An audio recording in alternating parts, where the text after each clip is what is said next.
Hello everyone, I am Ruiz from Mastering Information Technology Company Limited, nestled in the vibrant city of Changsha, Hunan Province, China.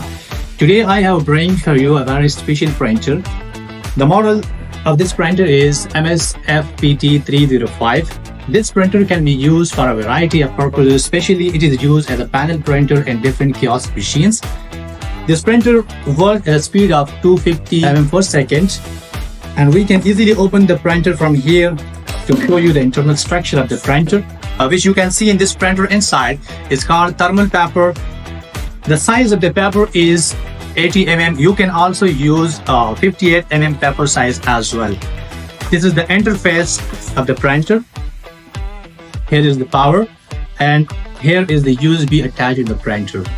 Now I want to show you how the printer is used in big kiosk machine as in a panel printer. Just have a look here.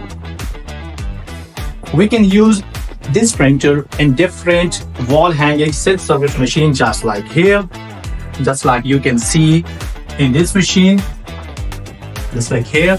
And also you can use it as a panel printer and self-service machine just like this one.